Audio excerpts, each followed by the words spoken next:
Hello students, welcome to my YouTube channel Maths Idol. Myself doctor Kavita Gupta. बच्चों, आपको मैं ये मैट्रिक्स अलजेब्रा का चैप्टर पढ़ा रही हूँ। इससे पहले वाले लेक्चर में मैंने आपको रैंक निकालना सिखाया था by the use of elementary transformations. आज मैं आपको रैंक निकालने का एक और तरीका सिखाऊंगी, that is by the use of determinant. तो चलिए बच्चों स्टार्ट करते हैं। देखो बच्चों, मेरा क्वेश्चन है find the rank of A by using determinant. Same यही क्वेश्चन मैंने आपको इससे पहले वाले लेक्चर में एलिमेंट्री ट्रांसफॉर्मेशन से कराया था। दोनों से आंसर बेटा सेम आएगा, आप कोई सा भी मेथड यूज़ करें। तो देखो बेटा, डिटर्मिनेंट जब भी आपको यूज़ करने और रैंक निकालने के लिए ना, तो पहले देख लिया करो कि स्क्वायर मैट्रिक्स है या रेक्टेंगुलर मैट्रिक्स है। अगर स्क्वायर मैट्रिक्स है तो पहले उसका केस देख लो। सबसे पहले इसका ऑर्डर देख लो कितना है, तो 3/3 ऑर्डर है ना, तो रैंक मैक्सिमम इसकी 3 निकल कर आ सकती है। ठीक है, तो या तो 3 रैंक होगी या 2 होगी या 1 होगी। तो स्टार्टिंग हमेशा पहले 3 चेक करेंगे, फिर 2 चेक करेंगे, फिर 1। तो थर्ड आप क्या करेंगे, पहले इसका डिटर्मिनेंट निकाल लो। ठीक है, तो थ्री रोड माइनर क्या होगा, मतलब 3 रोज वाला माइनर क्या होगा, इसका डिटर्मिनेंट ही होगा। तो पहले इसके डिटर्मिनेंट को आप सॉल्व कर लो। तो देखो कैसे सॉल्व होता है। पहले फर्स्ट एलिमेंट लिखा, फर्स्ट रो फर्स्ट कॉलम को छोड़ दिया, तो 5 9 45 माइनस 6 इंटू 8, ऐसे ही निकालते हो डिटर्मिनेंट। -2, अब सेकेंड रो सेकेंड कॉलम को छोड़ दिया और बाकी के एलिमेंट्स को मल्टीप्लाई कर दिया। सबको आता है डिटर्मिनेंट निकालना। ठीक है, थर्ड एलिमेंट लिया 3, थर्ड रो थर्ड कॉलम को छोड़ दिया, तो 4 8 32 माइनस 7 5 35। तो इसको सॉल्व करोगे तो बेटा ये कितना आ जाएगा, यहाँ पे 9 4 36, 7 6 42, ये आ गया आपका -3 -2 6 9। ठीक है, तो ये आ जाएगा -3 + 2 6 12, तो ये 0 आ गया। अगर आपका 0 आ गया तो इसका मतलब थर्ड रो का माइनस बनाया था ना आपने, 3/3 डिटर्मिनेंट को सॉल्व किया तो रैंक कैन नॉट बी 3। ठीक है, तो रैंक 3 नहीं है अगर आपका ये 0 आ गया, क्योंकि और कोई 3 रो का माइनर हमें दिख नहीं रहा, यही वाला है, तो रैंक 3 नहीं हो सकती। तो अब क्या करेंगे, कोई भी 2/2 माइनर लेंगे। Consider any 2/2 road minor. 2 rowed minor मतलब 2 रोज का माइनर। माइनर क्या होता है, इसमें से ही कोई 2 रो का डिटर्मिनेंट निकालो। आपको पता है ना, हर एक एलिमेंट का माइनर निकालते थे हम एडजॉइंट निकालते समय। तो कोई भी 2 रोज का माइनर देखो, जैसे सपोज मैंने ले लिया 1 2 4 5। ठीक है, तो फर्स्ट माइनर वैसे भी यही होता है ना, M11, तो आपने ये लिया। इसको सॉल्व करो जरा एक बारी, क्या आ रहा है, 5 - 4 2 8 -3, तो ये नॉन जीरो आ गया। जब नॉन जीरो माइनर मिल जाए तो वहीं रुक जाइए, वहां पे आंसर आ चुका है। तो ये 2 रोज का माइनर है जो नॉन जीरो आया है, that is there exist a 2 rowed minor which is non zero. ठीक है, तो ये क्या हो जाएगी, रैंक ऑफ द मैट्रिक्स 2 हो जाएगी। ठीक है, तो जितनी रोज का माइनर सॉल्व करके आपको नॉन जीरो नंबर मिलेगा, ठीक है, उसे बोलेंगे हम कि वो उसकी रैंक है। एक भी मिल जाए नॉन जीरो, वहीं पे स्टॉप हो जाएगी। ठीक है, मान लीजिए ये 0 आता तो मैं दूसरा 2/2 रो माइनर लेती, वो भी 0 आता तो मैं तीसरा 2/2 रो माइनर लेती। तो कितने 2/2 निकल सकते थे, मैट्रिक्स के अंदर 9 एलिमेंट थे, तो 9 माइनर्स निकल सकते थे। तो मुझे सारे निकाल के तब तक देखने पड़ेंगे जब तक मुझे नॉन जीरो एलिमेंट ना मिल जाए। ठीक है, जहां मुझे नॉन जीरो एलिमेंट मिला मैं वहीं स्टॉप हो जाऊंगी और मैं लिख दूंगी कि इसकी रैंक 2 है। क्लियर। और क्वेश्चन देखो बेटा, 2-3 क्वेश्चन देखोगे तो पॉइंट क्लियर हो जाएगा। आपको निकालनी है फाइंड रैंक ऑफ, देखो a इज इक्वल टू 2 0 0 -1 0 0 3 -2 0 4 1 1। ठीक है बेटा, तो सबसे पहले आप क्या करें, ऑर्डर देखें मैट्रिक्स का। ऑर्डर क्या है मैट्रिक्स का, 3/4 है।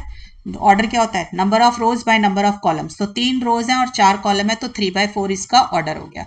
तो बेटा देखो, डिटर्मिनेंट तो हमेशा स्क्वायर मैट्रिक्स का निकलता है, तो आप 4/4 माइनर तो इसमें से बना नहीं सकते। तो रैंक 4 ना होकर छोटे वाला नंबर जो है वहीं से हो सकती है। तो rank can be 3, rank can be 2, rank can be 1।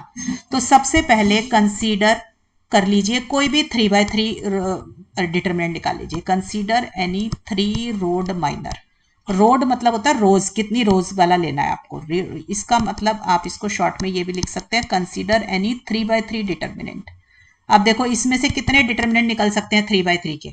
देखो, आप फर्स्ट कॉलम को छोड़ दो एक बारी, तो बाकी के तीनों कॉलम्स ले लो। सेकंड कॉलम को छोड़ दो, बाकी के तीनों कॉलम्स ले लो। तो ऐसे मेरे 4 3/3 डिटर्मिनेंट बन सकते हैं। ठीक है, तो मैं एक एक करके सारे लेती हूँ। सबसे पहले मैंने ले लिया फोर्थ कॉलम को छोड़ दिया, तो मेरा 3/3 ऑर्डर का डिटरमिनेंट क्या निकल गया, ये बन गया। इसको सॉल्व कर लो, इसको सॉल्व करोगे तो देखो ये वैल्यू 0 आ जाएगी, क्योंकि लास्ट वाली रो आपकी 0 है और आपको डिटरमिनेंट की प्रॉपर्टी पता है कि अगर डिटरमिनेंट में कोई भी रो 0 हो जाए या कोई भी कॉलम आपका 0 आ जाए एक भी, तो आपका डिटरमिनेंट की वैल्यू 0 होती है। ठीक है, because the third row of the determinant is 0। तो थर्ड रो अगर एक भी रो 0 आ जाए या एक भी कॉलम 0 आ जाए डिटरमिनेंट का, तो उसकी वैल्यू 0 हो जाती है। ठीक है, अब क्या करो, अगर ये 0 आ गया तो मेरा आंसर अभी नहीं आया है, तो मुझे क्या करना है, एक और एनी अदर 3/3 रोड माइनर, कोई और 3 रोड माइनर लो, जितने पॉसिबल है सारे लेने पड़ेंगे आपको जब तक आपको नॉन जीरो ना मिल जाए। तो देखो मैंने पहले ये 411 को छोड़ा था, अब की बारी मैं छोड़ देती हूँ इस 3 - 2 0 को। ठीक है, थर्ड वाले कॉलम को छोड़ देती हूँ, तो मेरे पास क्या बचा, 2 0 0 -1 0 0 और 4, थर्ड वाले को छोड़ा तो 411 रह गया। ठीक है, अब देखो इस वाले डिटरमिनेंट को सॉल्व कर लीजिए। तो इसको सॉल्व करने के लिए जब आपने सॉल्व करना शुरू किया तो आपने देखा कि लास्ट की दोनों रोज जो है आइडेंटिकल आ गई। ठीक है, आपको पता है एनी 2 रोज आर आइडेंटिकल और any 2 columns are identical, then the value of the determinant is 0। तो ये भी 0 हो जाएगा, बिकॉज अगर कोई बच्चा प्रॉपर्टी भूल गया तो इवेलुएट करके देख लेना। ठीक है, because the last 2 rows are identical. ठीक है, डिटरमिनेंट की लास्ट 2 रोज अगर सॉरी कोई भी 2 रोज आइडेंटिकल आ जाए तो 0 डिटरमिनेंट की वैल्यू, तो ये भी 0 हो गया। तो अब इससे भी बात नहीं बनी, तो अब और कोई डिटरमिनेंट कंसीडर करेंगे। तो अब क्या करेंगे, देखो मैंने पहले एक बार 411 को छोड़ा था, फिर थर्ड कॉलम को छोड़ा था, अब मैं सेकंड कॉलम को छोड़ देती हूँ, -1 0 0 को छोड़ देती हूँ। तो मेरे पास क्या बच गया, कंसीडर, हमने ये वाला डिटरमिनेंट ले लिया, मेरा सेकंड वाले को छोड़ा ना, तो 2 ये बचा, 3 - 2 0 4 1 1। ठीक है, अब इस वाले मैट्रिक्स को आप सॉल्व कर लीजिए।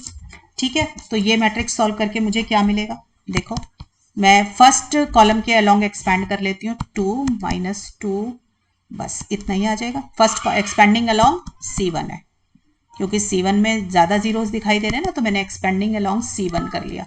तो फर्स्ट कॉलम और फर्स्ट रो को छोड़ा तो मेरा ये आंसर आ गया, और ये क्या है, मेरा नॉन जीरो है। क्योंकि मेरा ये नॉन जीरो आ गया, ठीक है, तो अब मैं यहीं पे रुक जाऊंगी। तो ये कौन सा मैट्रिक्स, किस ऑर्डर का मैट्रिक्स डिटरमिनेंट सॉल्व किया मैंने, 3 ऑर्डर का सॉल्व किया ना, तो रैंक कितनी आ जाएगी मेरी मैट्रिक्स की, रैंक ऑफ ए इज 3। ठीक है बच्चों, क्यों, because there exist a 3 rowed minor या 3/3 डिटरमिनेंट, कुछ भी बोल सकते हो, विच इज नॉन जीरो। ठीक है, and all the higher rowed minors क्या होंगे, 4/4 का डिटरमिनेंट, वो तो था ही नहीं, तो 0 था। And all the higher rowed minors का क्या मतलब हुआ, दैट इज 4/4 के डिटरमिनेंट जो एग्जिस्ट ही नहीं कर रहे थे, तो इसका मतलब वो 0 ही थे।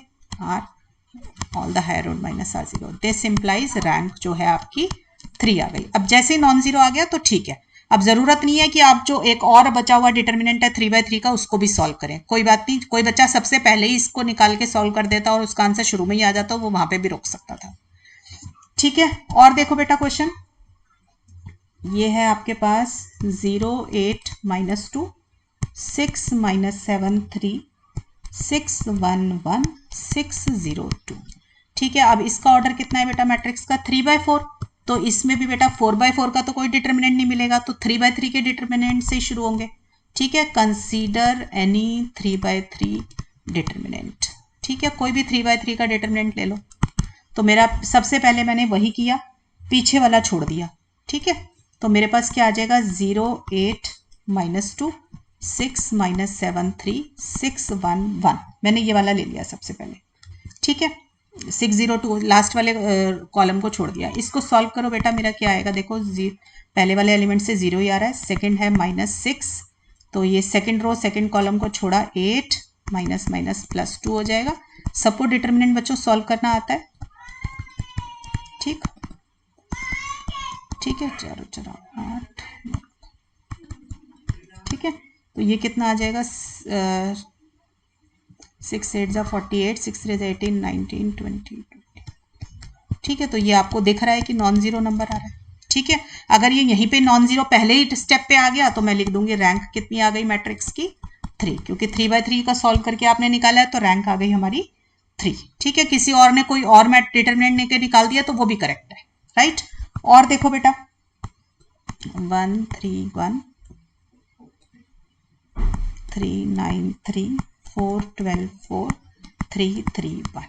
ठीक है बेटा, ये वाला ले लिया। अब इसमें भी यही है, ऑर्डर कितना है 3/4 है, तो आप क्या करोगे, कोई भी 3/3 ऑर्डर का डिटरमिनेंट लेते जाओ। Consider any 3/3 determinant.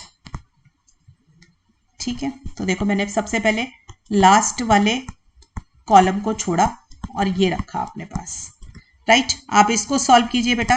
देखो अगर आप इसमें से 4 कॉमन निकालेंगे, 4 कॉमन निकलते यहाँ पे 1 3 1 आ जाएगा। ठीक है, तो सेकंड और फर्स्ट कॉलम, थर्ड और फर्स्ट कॉलम आपके आइडेंटिकल हो जाएंगे। ठीक है, तो आपका ये अपने आप ही 0 बन जाएगा। देखो 4 अगर मैं थर्ड वाले कॉलम्स, ये डिटरमिनेंट का साइन आएगा बेटा यहाँ पे, क्योंकि डिटरमिनेंट सॉल्व कर रहे हो। तो 4 अगर आपने कॉमन निकाला है यहाँ से, तो ये बन जाएगा 1 3 1 3 9 3 4 3 12, ये आ गया। ठीक है, तो अब आप देख सकते हो ये वैल्यू 0 आएगी because C1 and C3 are identical. Clear. अब आप दूसरा करोगे, 0 आ गया तो आपको काम और करना है अभी। Consider another 3/3 determinant. जितने पॉसिबल हैं सारे लेने हैं आपको। ठीक है, तो अब ये वाला लेंगे हम। तो देखिए तब तक लेने हैं जब तक कि आपको नॉन जीरो ना मिल जाए। नॉन जीरो नंबर मिल गया तो रुक जाएंगे। तो मैंने 3 3 1 छोड़ा था, अब मैं 4 12 4 छोड़ देती हूँ। ठीक है, तो मेरा आ जाएगा 1 3 1 3 9 3 और 3 3 1। ठीक है, डिटरमिनेंट का साइन आएगा, राइट। इसको सॉल्व करो बेटा। तो आप देखो क्या है, अगर मैं सेकंड कॉलम के अंदर से 3 कॉमन निकाल लूँ तो मेरे पास क्या आ जाएगा, ये आ जाएगा। अब ये वैल्यू फिर से 0 होगी because C1 and C2 are identical. ठीक है, तो फिर से 0 आ गया तो आपको नेक्स्ट वाला कंसीडर करना पड़ेगा एक और। Consider another 3/3 determinant, right. तो देखो और लीजिए। अब क्या करोगे, मैंने पहले लास्ट वाला कॉलम छोड़ा, फिर थर्ड, अब सेकंड वाला कॉलम छोड़ देती हूँ। तो मेरा आ जाएगा 1 3 1 1 3 1 4 12 4 3 3 1। अब इसमें से देखो 4 कॉमन निकाल लिया था मैंने, 4 1 4 4 3 12, ये आ गया। अब ये वैल्यू फिर से 0 आ जाएगी। क्यों? क्योंकि मेरा C1 and C2 are identical in this determinant. ठीक, अब एक बचा है मेरे पास 3/3 का। ठीक, अब उसको और कंसीडर कर लो। बस 4 ही थे ना मेरे 3/3 के डिटरमिनेंट। Consider the 3/3 determinant. अब क्या है, फर्स्ट वाले कॉलम को छोड़ के ले लो। तो मेरे पास आ गया 3 9 3 4 12 4 3 3 1। अब ये भी आपका 0 आ जाएगा बेटा। देखो हम क्या करें, 3 कॉमन निकाला पहले वाले में से और एक 4 कॉमन निकाला सेकंड वाले में से। तो देखो ये आ जाएगा फर्स्ट वाला कॉलम, और 4 कॉमन निकाल लिया सेकंड वाले में से, तो वो भी यही आ जाएगा। ठीक है, तो ये क्या हो जाएगा, फिर से 0 हो जाएगा because C1 and C2 are identical. Clear. और किसी बच्चे को प्रॉपर्टीज भूल गई हैं डिटरमिनेंट की, तो या तो रिवाइज कर लो, नहीं तो आप क्या कर सकते हो, इसको इवेलुएट करके देख लेना, 0 आ जाएगा। इसका मतलब ऑल 3/3 डिटरमिनेंट्स आर 0। इस क्वेश्चन में सारे 3/3 डिटरमिनेंट्स आपके 0 आ गए। All 3/3 determinants are 0। इसका मतलब रैंक जो है ए की वो लेस देन 3 होगी। ठीक है, 3 से बड़ी नहीं हो सकती। अब 2 हो सकती है या 1 हो सकती है। तो अब क्या करेंगे, 2/2 डिटरमिनेंट्स कंसीडर करेंगे। कंसीडर 2/2 माइनर्स बोल दो या फिर डिटरमिनेंट्स। तो 2/2 ऑर्डर के डिटरमिनेंट्स अब सिलेक्ट करने शुरू करो। ठीक है, तो आप देखो आपके पास जो क्वेश्चन गिवन है इसमें से कोई भी 2/2 का डिटरमिनेंट लो जो नॉन जीरो मिल रहा हो। अगर वो भी सारे 0 आ गए तो फिर हमारी रैंक 1 हो जाएगी। ठीक है, तो देखो जैसे मान लो मैं ये वाला ले लूँ 1 3 3 9, यहीं पे सॉल्व करके देख लो बेटा। तो 9 - 9 ये तो 0 आ रहा है, तो इसको छोड़ देते हैं। दूसरा देखो 3 4 9 12, ये वाला लो जहाँ पे मेरी पेंसिल है, 3 4 9 12, तो ये कितना आएगा, सॉल्व करेंगे डिटरमिनेंट को तो 3 × 12 36 - 9 × 4 36, ये भी 0 आ रहा है। ये वाला लेके देखो बेटा 4 3 12 3, तो 4 3 ज़ा 12 और 12 3 ज़ा 36, ये नॉन जीरो आ जाएगा। तो मैंने 4 3 12 3 वाला ले लिया। ठीक है, कोई भी 2/2 का ले लो, 2 रो 2 कॉलम। ठीक है, तो 4 3 12 3 ये वाला ले लिया। इसको सॉल्व किया तो क्या आया, 4 3 ज़ा 12 - 12 3 ज़ा 36, तो ये आपका जो है नॉन जीरो आ गया। तो there exist a 2/2 determinant which is non zero, right. तो यहाँ पे नॉन जीरो मिला है आपको, तो यहाँ पर आपकी जो रैंक आएगी मैट्रिक्स की वो क्या आ जाएगी, अब 2 आ जाएगी। ठीक है बच्चों, क्योंकि 2/2 का हमें जीरो नॉन जीरो मिला है तो वहीं पे रुक जाएंगे। जैसे ही नॉन जीरो डिटर्मिनेंट मिल जाएगा आप रुक जाएंगे, तो वो उसका जो भी ऑर्डर होगा उस डिटर्मिनेंट का वो आपकी रैंक हो जाएगी। तो यहाँ पर मेरी रैंक कितनी आ गई बेटा, निकल कर 2 आ गई। ठीक है, so this is all about rank by the use of determinants. मैंने हर तरीके का एक एक क्वेश्चन बेटा आपको करा दिया ताकि आपकी अच्छे से प्रैक्टिस हो जाए। अब कोई भी बुक लेके आप प्रैक्टिस कर सकते हो, आपको सारे क्वेश्चंस आते होंगे। ठीक है बच्चों, पढ़ाई करते रहें बच्चों, ऑल द बेस्ट।